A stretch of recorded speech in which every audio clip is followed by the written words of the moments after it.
Hello, and welcome to yet another episode of the Lions Led by Donkeys podcast.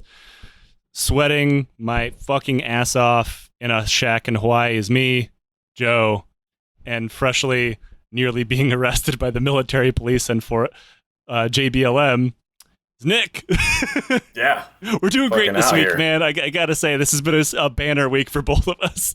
Yeah, it's honestly probably the best thing that's happened to me this whole month. Other than that, it was pretty uneventful until that happened. So, you know what? I'll take it. I'm normally not this angry and overheated, but my landlord monitors my electrical usage, and she sent me a very kindly worded email from the mainland that said, "I noticed you're using a lot of electricity, Joseph." And I said, "Yes, I also happen to notice it's over 100 degrees here for the last 6 days in a row. And this motherfucker isn't insulated, and I have a single window unit, of which is the little engine that could, except it's keeping me alive from fucking heat stroking in the middle of the day." So now I almost have like you're trying to live. Yeah, fuck me, right, for trying to live. Yeah, like, and so she's like, "If you could just please turn it off whenever you leave," which, like, okay, but that's through like the hottest part of the day.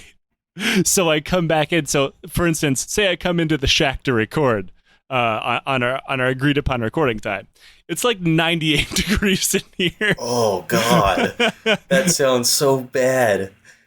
It's like, oh, you must sit while you're just on the toilet taking a poo.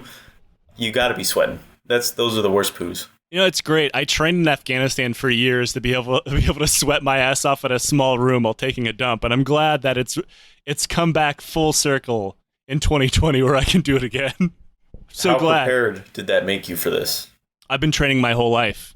I'm real glad I can just continuously, forever be moist. It's like, you know what? I really don't like the sauna, but now I live in one. Yeah. It turns out that living in a sauna in Hawaii is actually very expensive, while living in a sauna in Afghanistan was free. Now, we're doing something today that, or for the next several weeks, I'm going to say next 5 weeks. Mark it on the calendar. 5. I'm going 5. Doing it. We're doing a series. It's been a series that has been pitched to us multiple times, and I've been hesitant to cover it. Mostly because it's not a war that Western scholars like to pay attention to. It was hard for me to find good resources, especially because one of the most fundamental facts of this war is just Western racism. So there's a lot of things that you read that are very, very stilted, and like to gloss over the fact of how exactly Russia and Japan ended up fighting what amounted to be a dry run of World War I before World War I. And that is the Russo-Japanese War. We're doing it. Let's do it. So this is our first post-Corona series, or inter-Corona series, since this is just how we live forever now. We accepted it. It's what's happening. You know, do you know much about this war? A lot of people don't. They know I don't know anything about it. I know of the war, just don't know anything about it. There's almost 2 things that everybody knows about this war. That is the Battle of Tsushima and the voyage of the damned of the Imperial Russian Second Pacific Squadron, and virtually nothing else. And those are 2 things we will absolutely cover in episode 3, and I cannot wait to get to that point. What episode are we on right now? This is episode 1, Nick. Fuck. Nick, welcome to the podcast. It's good to have you here. God damn it. Can we get a guest to fill in for me on the first episode and second? Yeah, I'm just going to need you to gloss over yada, yada, yada by the way through all this war. Now, to get to the point of everybody's favorite topic, we do have to talk about some weird imperialist geopolitics of the late 18 and 1900s. Nick, I know that's your favorite. I know it's nobody's favorite, unless your brain is as severely broken as mine is. So the root cause of this war, like many other wars that we've ever covered, is I believe we have a running podcast rule list. Obviously, we have our war movie rule list, which is the bonus episode territory. Yep. And then we have our regular episode rule list. And that is almost every war, World War I and before then, it boils down to two inbred dudes beefing over turf. And that's the rule we're what's going following on? here. Absolutely. Oh, wow. So what it comes down to is the Russian Tsar, Nicholas II, who I will just call Nicholas to make things easier. Don't be proud that your namesake's starring in this. He's the dumbest motherfucker that we have covered, I think. I mean, I gotta have something. And the Japanese emperor had imperial ambitions over the greater Manchuria area. As the two powers grew in strength and size, they began to eventually seek out the same land and resources as their spheres of influence kind of ran into one another. Japan had become rapidly imperialist and a militarist power in the region really quickly over the course of just a few decades, backed by a populace that clamored for war and a tough form of foreign policy. Now, that sounds weird, is that like I don't mean to say I'm putting the blame for all this on like Japanese people, but they did have a very strange form of social Darwinism that is like the survival of the fittest, but as societies. Like, I'm not saying like the Japanese were this way towards one another, but that they wanted the Japanese foreign policy to encompass social Darwinism. Like, if Japan can beat you, then Japan should beat you, and we should take you over. Oh, wow. Yeah. That's definitely why they kicked me out of the bar. Yeah, we kicked you out of the bar because we could, and now also we own your garage. Damn it. Yeah, and this had become incredibly popular within the Japanese populace and government by the 1800s. We're going to gloss over a lot of the rebellions and the restorations that led to that moment because I'm not going to go into that. That's a chaos ruin of internal politics, and I don't want to piss off people that know way more about that than I do. I did not research the Meiji Restoration. This did the normal thing that it does, and it spilled into national policy, which is even worse. Furthermore, the common Japanese person was taxed incredibly heavily, so the Japanese government could afford this rapid military progress, because within only a couple decades, they went from really not having a central military to having like full armored navies and like a normal, like an army that you would recognize anywhere in Europe. Yeah, they had to They hire went from Tom having Cruise. nothing. That's right. Yeah. For the more historical background on all of this, watch The Last Samurai. it's fact. I don't care. But in order to do that, they took a lot of debts from foreign governments, especially the British and the French.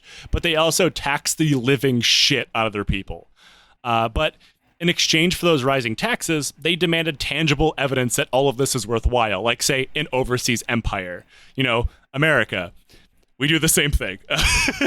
Except we don't call it empire. We call it national security. Nice. When people thought the government was not aggressive enough overseas, there would be protests in the streets against what they saw as weakness. And also people would occasionally assassinate political figures for being cowards. In Japan? Yes. Oh. Yeah, like they would be like, wow, we didn't persecute the Chinese enough. We're going to take to the streets. Absolutely wild shit. Yeah. Japanese historian Masao Murayama said, quote, just as Japan was subject to pressure from the great powers, so she would apply those pressures to still weaker countries. A clear case of transfer psychology. In this regard, it is significant that ever since the Meiji period, demands for a tough foreign policy have come from the common people. That is, from those that are receiving end of oppression at home. So, we get that you're taxing the dog shit out of us and, they have secret police and you're oppressing us, but, we want to do that to other people, too, to make us feel better. That makes sense. That's something, I'd get behind that. Why not? Let's do it. I mean, I would rather not have the oppression at home or the overseas empire, but clearly I'm American. I don't get either one of those things. Russia, on the other hand, had slowly been inching east ever since the 16th century when Ivan the Terrible began giving bedroom eyes to the Siberian Far East. You say farties? The Far East. Oh, I heard farties. I was like, huh, that's a weird name they call them. It's a Siberian Arby's. It's disgusting and just full of cheddar cheese. Don't look into that too much. By the early 1900s, they had a vast empire that would stretch from Poland to Vladivostok. So, huge.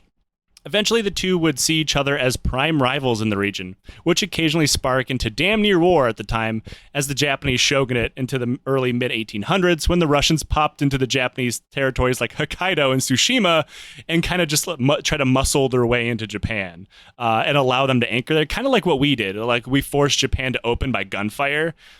Russia tried to do the same thing, but were worse at it, which is a common theme in this podcast, I know. But a lot of time had passed, and Japan became stronger. They fought China in the First Sino-Japanese War, a massive sprawling conflict that started because Japan was attempting to leverage their power in Korea into a proxy war to get their puppet on the throne of like the Kingdom of Korea. By the end of the war, Japan signed the Treaty of Shimonoseki, which forced China to cede the Liaodong Peninsula and the island of Taiwan to Japan. So it's a pretty big win for, Japan fighting a country as big as China, which obviously this would be the last time that's ever happened, and certainly there wasn't a second one of these wars. That again. Thankfully, Japan would not persecute their neighbors ever again. Spoiler alert, in case nobody paid attention to all of the 1940s. Oh, God. The main draw of it was Liaodong's main port of Port Arthur, a year-round warm water port that they could use to vastly expand their naval power within the region. This pissed off Russia, mostly because they wanted a year-round warm water port. Who doesn't? I didn't think this is such a big deal, but then I realized that, everything's still coal-powered at the time, so, just sending a fleet, say, around the world to flex on somebody is a really hard thing to do, which, by the way, that happens in episode 3. Doesn't go well. If you fall in the water, it's warm. Who doesn't want that? It's refreshing, Have a schwitz in the fucking bay. But if they held that particular Port Arthur, they'd be able to rapidly expand its sphere of influence into the region and, bully Japan. So Russia went to its buddies in France and Germany to tell them that they needed to help Russia kick the Japanese out of Port Arthur. The 3 European powers threatened military force if Japan did not give the port back to China. Japan knew they really had no chance of fighting 3 European powers at once. Maybe a bit of advice they should have taken 30 years from now. Yeah. So they agreed to leave. They shit all over the port. Yeah, they probably just drew dicks on everything before they left. Yeah. Almost immediately afterwards, Russia just happened to strike a rental deal with the Chinese government to rent them Port Arthur right back to them, right after they just forced the Japanese to leave. Really? Yes. Huh. This to the surprise of, I assume, only Russia, really fucking pissed off Japan. Not just the government, but the people as well. This began what is known as the Gaishin Shotan movement, which translates to, and this is a very Japanese saying, quote, persevering through the hardship for the sake of revenge. Oh, fuck that. Yeah. Which took the previous military revolution going on with Japan and cranked the dial to 11, so they would never be embarrassed by another European imperial power again, at least not until 1945. Never again. And you really have to ask, why was Russia, and seemingly the rest of Europe, teaming up to be dicks against Japan? It should shock absolutely no one when I say it was just for good old-fashioned European racism.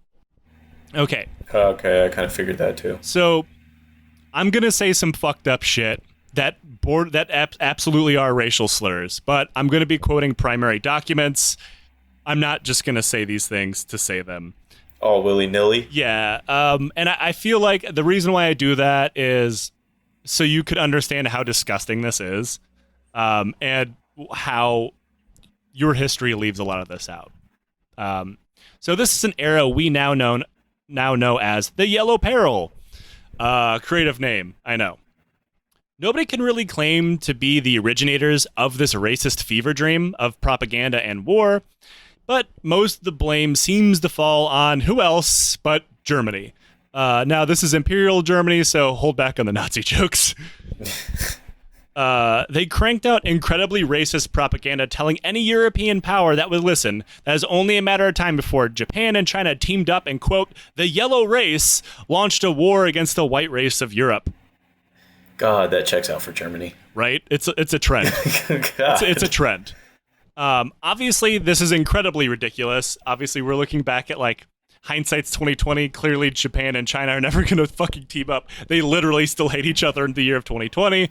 But yeah, because Japan hates fucking everybody, and everybody hates Japan for a very good reason. Oh, I kind of like Japan. Well, I mean, they never enslaved our people and fucking bombed us with the plague, and then and said that nothing ever happened. But you know, obviously the politics of the region are fraught at best. And through the histories of Japan and China and Korea, for that matter, they have literally been fighting each other constantly. And normally to this extent that other countries really didn't care because they saw as two subhuman races smacking one another around. So that really only changed recently. It was the only real treaties ever signed between China, Japan, and Korea were at the barrel of a Japanese gun until after World War II. So the idea that they're going to become like best buds and then, I don't somehow invade through Russia or something is ridiculous. But nobody ever accused a racist of being intelligent, and nobody ever accused Kaiser Wilhelm to be fucking smart either. So, you know, whatever. Now, if you're wondering what the hell happened and how something like this, something like the Germans were pushing, actually had an effect on Imperial Russia, well, I get some of the big inbred energy coming because both the Tsar of Russia, Nicholas, and the Kaiser of Germany, Wilhelm, were cousins. And they would exchange friendly letters calling each other Nicky and Willy. This continued all the way until World War I when their people were killing each other by the millions, by the way. They're not great people. Oh, even into World War I they were sending correspondence? Oh, yeah. There's a whole chain of letters that pretty much shows that both of them were largely powerless to control their giant militaries. Like, to the point that they were calling each other cutesy nicknames and talking about how they didn't want to fight one another. But, you know, we already called up all of our reserves, so it's too late to turn back now. Oh, okay. I see. Oh. It just speaks of two incredibly fucking elevated people that have no idea what they were doing and no idea of the realities of war. And a lot of people say, well, who could have known that World War I would have been that bad? We're literally talking about why they should have known, and they completely fucking ignore it. But yeah, that's a time for that's a different conversation for a different series. Our culminating 100-part series on World War I. Oh God. Anyway, it will release every 6 months, one episode. Until my brain finally flashes out and I die. Kaiser, I think Dan Carlin would just absorb you. Dan Carlin will take my energy like a spirit bomb.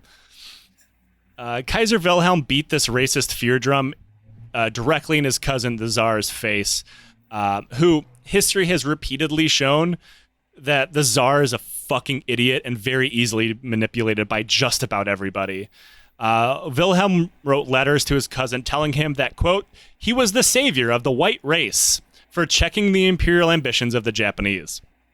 This led to a geopolitical strategy of constantly attempting to check Japanese expansion wherever it popped up, which led to the powers of Europe flexing on lone Japan and kicking it out of Port Arthur. All these things tracked together. It also led to an intense imperial ambition all over China as each Western power slowly ate away at the edges of the country and exploited the Chinese people. This eventually exploded in what became known as the Boxer Rebellion. Have you ever heard about this? I know that one. It's definitely going to be a series we talk about because it's crazy. We're only going to talk about it as far as how the fuck all these countries got involved in it. But, yeah.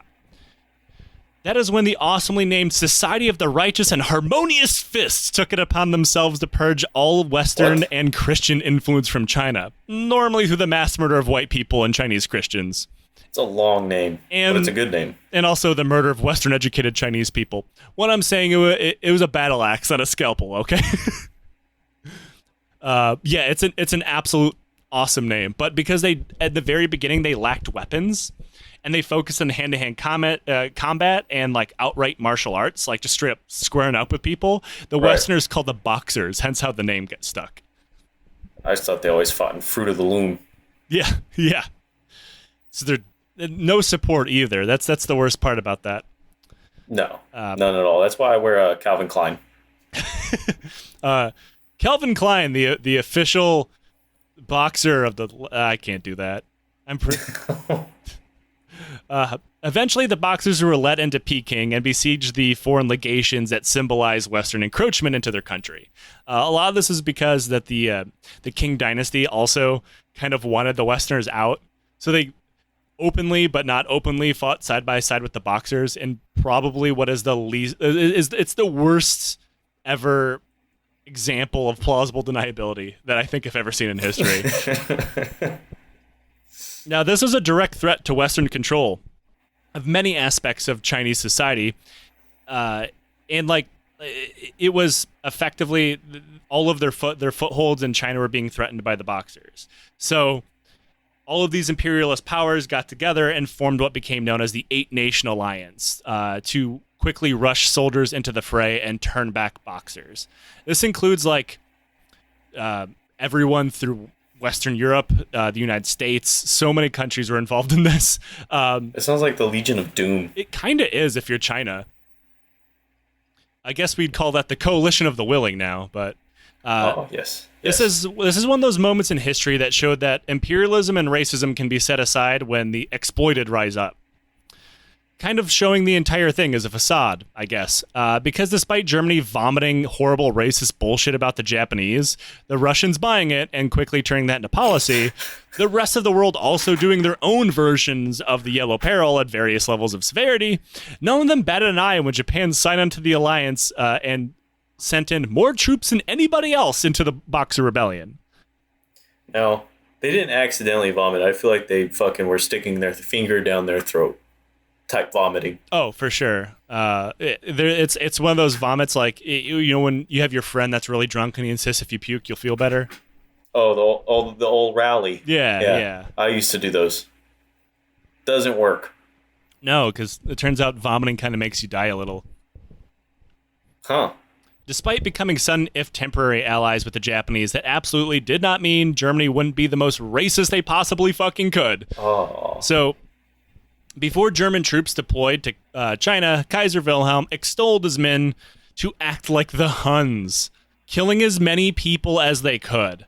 So this is a direct quote from his, I think they call it the savage speech or something like that. Quote, "When you come before the enemy, you must defeat them. Pardon will not be given. Prisoners will not be taken. Whoever falls to your hands will fall to your sword.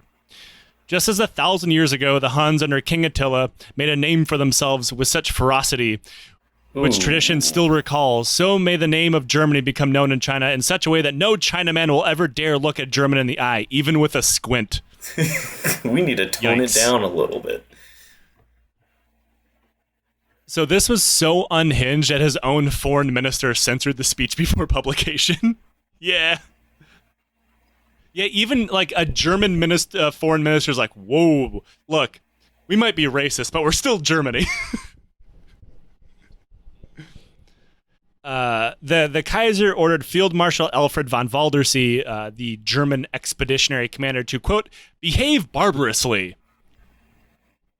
Now, imperial powers rejected to this, like, vehemently, like, how dare you, that goes against their Western sensibilities. But then they all gladly took part in the sack of Peking, raping and murdering as many people as they possibly could get their hands on. Meanwhile, we all still judge Japan for doing the same thing without confronting our own history. Now, Japan obviously wanted to protect their interest in China, but they also thought throwing their lot with the West would protect them from the same kind of bullshit that cost them Port Arthur not that long ago. So like they figured like, well, I'll be part of like the cool kids Imperial Club, so they won't bully me anymore. No, you'll always get bullied. Turns out. It turns out to be like that idea kind of makes sense, but not really. Yeah, it turns out when all of it is based on racism, if you're the Asian guy in the club, like you're never going to be allowed into the cool kids club. Yeah, fact. They were hoping that when the smoke cleared, they would be the dominant power in the area and therefore kind of be able to fuck the West right back. So they deployed 20,000 men and 18 warships, by far the most of anybody in the alliance. Furthermore, once on the ground, Japan was constantly on the attack, throwing themselves into battle more frequently and more ferociously than any other country in the alliance. to the point that their Western counterparts thought the Japanese were insane, showing no fear in the face of enemy fire and refusing to withdraw from battle regardless of their losses until they won. Fuck. It turns out Russia could just kind of get a preview of what they would be sitting through. Now, the second most troops supplied to the alliance was Russia. They sent around 12,000, but with vastly different goals than the Japanese. The Russians just invaded Manchuria, in an area long sought after by Japan. The Russians told anybody who would listen that they would withdraw as soon as the Boxers were defeated, but instead once that was all over, they poured in 100,000 troops. And they made a tentative date for withdrawal that they had no intention on agreeing with. Sounds familiar? Again, the Japanese were furious, but they had little power to kick out the Russians militarily. So they offered full, uncontested control over the area in exchange for Northern Korea. Japan also signed the Anglo-Japanese alliance with Britain in 1902. That meant if any country tossed its lot in with Russia, in the event that the two finally decided to fight, Britain would be forced to join the war on the side of Japan. Jesus Christ. This sounds like a really confusing, intertwining alliance. That's exactly what led to World War I. So, yeah. But that alliance meant that Japan knew everyone else would leave them alone should Russia and them go at it. So at least they would be one-on-one. At least that is what Japan assumed. After the alliance was signed, Wilhelm continued sending letters to his cousin, encouraging him to expand east, telling them that he had, quote, been chosen by God himself to defend Europe from the Asian threat. Because Willy. God himself, yeah. God looked down and saw fucking Tsarist Russia like, yes, my chosen people.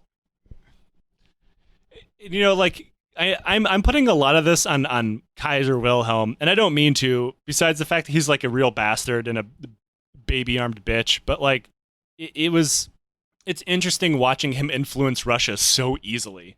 Like, to the point that like, all of Tsar Nicholas's advisors like, this is a really bad idea.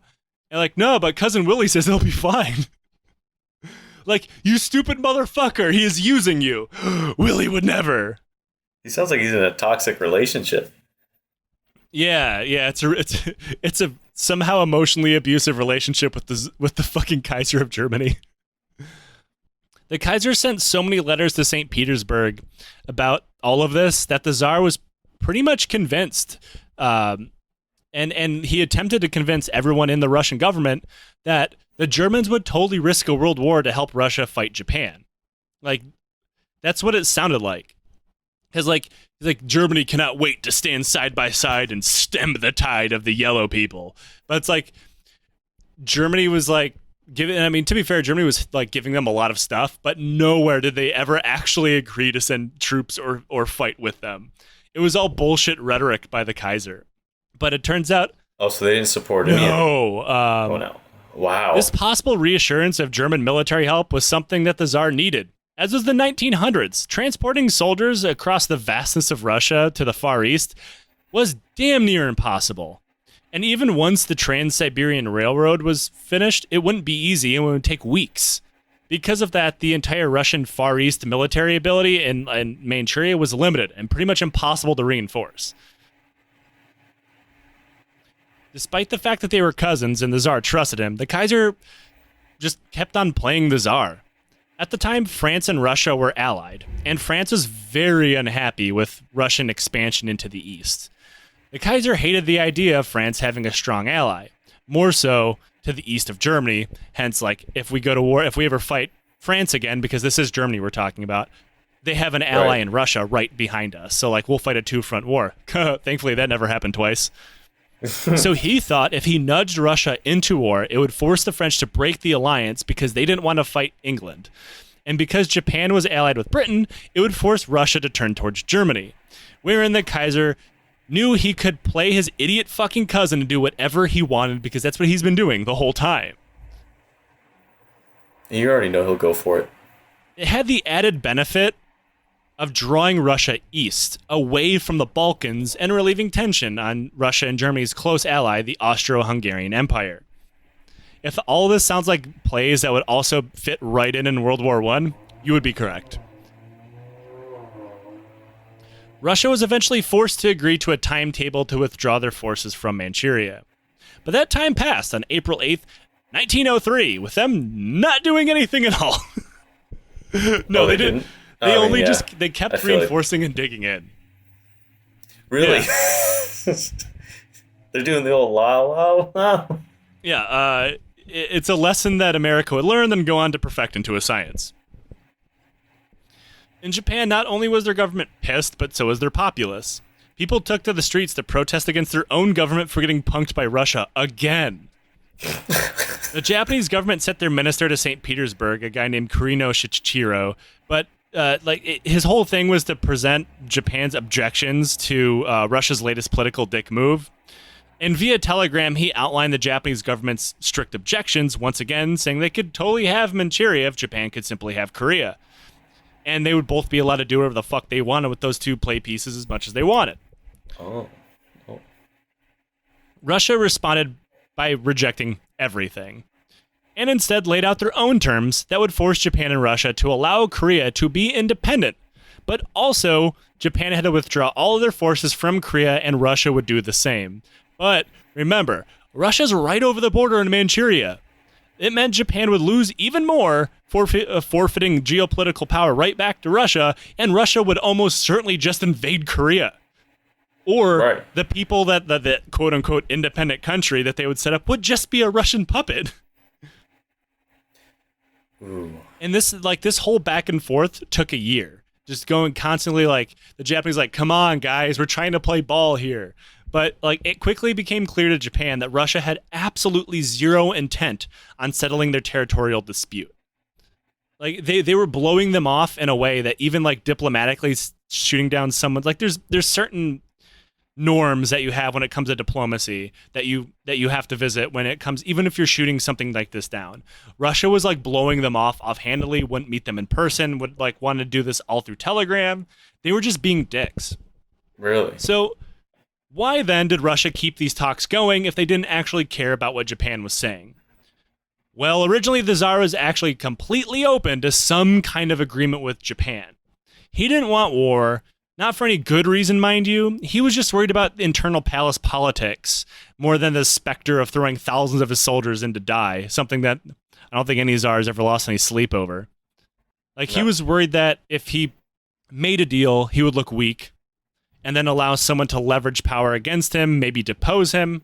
It's a whole palace thing. It's all dumb.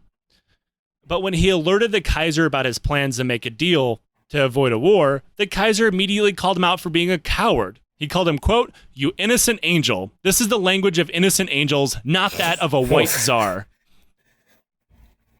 Oh, gotta throw that in there. And with that, the Tsar changed his mind and continued to stall and reject everything offered to him against the advice of his advisors, who warned them this would eventually lead to war and Japan would only sit through this for so long. And it would be a war that they'd have an incredibly hard time fighting due to the massive problems that would pop up when they attempted to, prosecute a war on the Far East with no logistics or supply system in place. And he ignored them all. And to this day, nobody's entirely sure why he did. Maybe because... Maybe he just didn't feel like it. I don't wanna... Yeah. Some think it's because he wanted to spark a war against Japan, who they not only saw as a lesser nation, but a lesser race, that he routinely described only in racial slurs. So he thought it'd be an easy war that he could use to inflate the Russian sense of patriotism and strengthen the Tsar's hold on power, which had already begun to slip, and would fall completely during the revolution. Another is the one that I have kind of explained. Tsar Nicholas was dumb and didn't know that he was being taken advantage of by his, to be completely honest, equally dumb cousin, Kaiser Wilhelm. The only difference between the two is that Kaiser had much better advisors at his disposal, who had only recently played most of Europe like fools and created the German Empire out of nothing in the first place. At this point, Germany is only a couple decades old. And it was all through political maneuvering and also Napoleon's nephew being a fucking idiot that created it. Another is that the Tsar thought that since they'd been fucking Japan over so many times with virtually no repercussions, that the Japanese were too afraid to fight a war against their much larger neighbor. To be fair, they were outnumbered by literally tens of millions. Oh, hell yeah. Also, at the time, everyone in Russia believed that the Russian army and navy was superior to anything the Japanese could bring to any possible war. There's a lot of evidence to suggest that the Tsar did not think that being a chronic asshole to Japan was not enough and was not going to start a war. A good example of this was Russia's economy was absolute dog shit. It's not a, like, if this was a base to start a war on, like, you'd think that, like, we have, you know, a war chest to, like, fund whatever, like, economic damage is going to happen when we conscript most of our working class and send them to die in Liaodong or whatever. But, like, the Russian economy was absolute wreck, as it was through most of the Tsar's rule.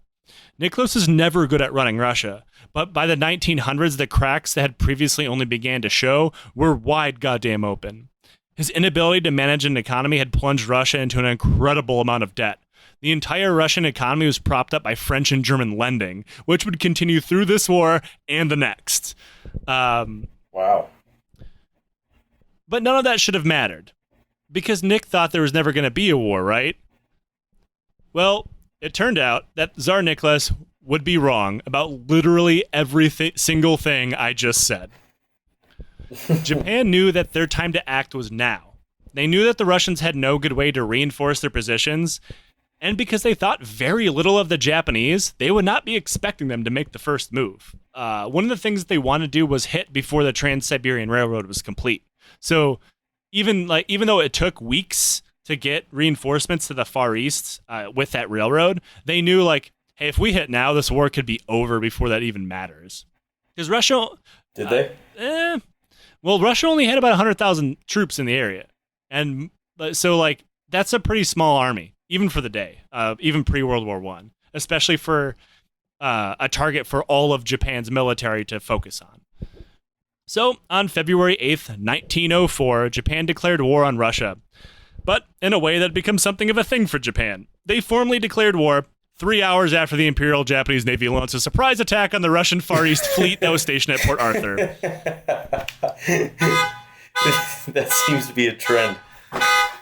What they did was the Russian Navy. So Port Arthur is kind of like a boat prison. Like it's defended by huge, like, mountains on almost every side, and has a very, very narrow entrance. So it's like actually a really easy place to besiege. But they knew that the Russians also knew that, hey, if we just sit in the port, they can't come in here. We can fuck their shit up. But also, we can't go out there. They'll fuck our shit up. So we're basically stuck. They have us right where they want us. Cool. So what Japan did is kind of attack with some, like, tiny torpedo boats, which caused the Russian Navy to flee into the port long enough for the rest of the Japanese fleet to show up and besiege them and trap them in. So that meant, like, and this would end up being the death knell for the entire Russian military, is that they couldn't pull that fleet out to, like, retreat to Vladivostok or even meet the Japanese in open battle. So, like, they're just sitting at Port Arthur. Oh, that sounds awful. And though, to be fair, there's little evidence to suggest that they perfectly timed it that way. I don't mean to carry weight for the Japanese war effort of surprise attacks, but it was 1904 and word traveled pretty slowly. But I'm willing to bet that they knew word traveled slowly and did that shit on purpose. So it was a surprise attack. Not saying that there's anything bad about that. I don't really care about the niceties of declaring war. You're killing people at an industrial scale. Who cares about the paperwork involved?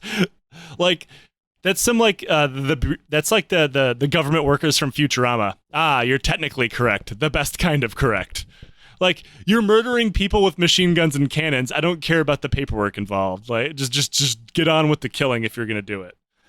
And the Russian government was completely shocked by all of this because they're fucking stupid. I mean, like, I would be shocked. I can't believe they attacked us after all that time we took, poking them with a stick. Yeah, look at all these, rejections we gave them. Like, we're playing hardball. Come on. How dare they attack us? We've only been treating them like shit for 30 years. Yeah. And the Tsar was left speechless for a few minutes before he flew into like an uncontrollable rage and began throwing things around the room. And then pointing at his ministers like one person at a time, like, "This is your fault. Why didn't you warn me?" Like, sir, we've been doing that for a decade. And all of the things that like the Kaiser had been telling him, like, Japan would never attack you, they deserve it, blah blah blah. It's like he'd point at like his like minister of the navy or whatever, like, "You told me Japan would never attack." He's like, that was your cousin who does not work here. You said they're giant pussies. And it like all of his advisors warned him that this is going to happen, and not that just it was going to happen, but it's going to happen soon. And like all of them ignored him, and that is when Japan laid siege to Port Arthur, which would be the longest and most costly battle of the Russo-Japanese War, and that is we'll pick up next week. Well, you got to get the warm port. You got to get the warm water. So I could see why. Just pee in the port. I'd expend a few thousand men for it. Just deploy your entire navy to jump into a port and pee in it all at once. It'll be warm. Oh, that would definitely be warm, spicy very water. Warm. I don't know. I think Russian sailors piss out cold borscht. And so from some horrible... Dinner's it's like ready. all those disgusting like scurvy from like the old... ships from history is the Russian Navy gets borscht dick, and they don't know how to cure it. Yeah, hey, I gotta see the doc. Hey, doc, I think I got the borscht dick. No, it's terminal. All right, go ahead and go ahead and piss in this bowl. We'll see how far along you are. Takes a spoon and tastes it. Oh, yeah. Sorry, son, you're not gonna make it. Yeah, good borscht though. So Nick, that is part 1 of our Russo-Japanese War series. How are you feeling so far? I like where it's going. I like where it's going. It's gonna get markedly worse, and you're gonna see like that's. I'm gonna try not to mention it as often as I have in this first episode, and by that I mean the borscht dick. But no, the comparisons of World War I. They're everywhere, and there's. Through all of this war, there's countless advisors from Western powers that would go on to fight in World War I that watched the whole thing, to include like Blackjack Pershing, who would go on to command the AEF in Europe, right? And all of it ignored, because like they most of them were with Japan, because Japan actually treated their advisors incredibly well. Like to the point that I believe it was Blackjack Pershing that complained that they wouldn't let him get close enough to the combat, because like they had like suites set aside so he could watch battles from afar and like be attended to by a personal butler as he's watching people get hosed by like a Maxim machine gun or whatever. Jesus. Yeah. And like throughout all of it, he took a lot of like their attacks, like because Japan, as we'll talk about, fully committed frontal assaults over and over and over again. And he remarked that their attacking was very, very stupid. He also saw that like they used indirect fire for the first time, like using artillery and like calling it in on a phone, and said, "Well, that's not how you're supposed to use artillery. That's ridiculous." So like, yeah, really? and he equated a lot of, and not just him, but there's countless other people. I believe Douglas MacArthur was also there, or one of the MacArthurs. And they pretty much attributed all of Japan's setbacks that we will talk about to like, well, it's because they don't have the fortitude of a white man, and like shit like that. Like they literally races them their way into no man's land in World War I. It's incredible. It's absolutely incredible. I honestly feel like they were watching these battles like how bros watch UFC fights. Yeah, pretty much. That's actually a really good way of putting it. Or like if. Oh, should have done it that way. Should have done this, and that. Or like your shitty uncle or something that's like, those Brazilians are tricky. Like, oh yeah, are they? They're just naturally better at the ground and pound. Does your uncle talk about Brazilians? Who do you know that? Oh, I've literally heard that. Yeah, and like especially in BJJ circles, like, yeah, you got to watch those Brazilians and the heel hooks. Whatever. Like, bro, I'm pretty sure anybody can do that. Like this. You've brought eugenics into martial arts. Congratulations. Which is like pretty much what like all of the advisors did. Like all the setbacks that Russia had, and this is like because what it came down to is, in order for them to accept that Russia is just being beaten, they would have to accept that a Asian military is beating what is considered a white European military, and they just couldn't square with that. So they like thought of every excuse they possibly could that were patently ridiculous. And I mean, to be fair, I don't think that this would have changed the course of World War One, but because like by the end of World War One, you see, well, not necessarily from the end, but after like the horrible violence of the first 2 years, you see like small unit tactics start to form. You see artillery barrages start to form, like indirect fire get perfected and things like that.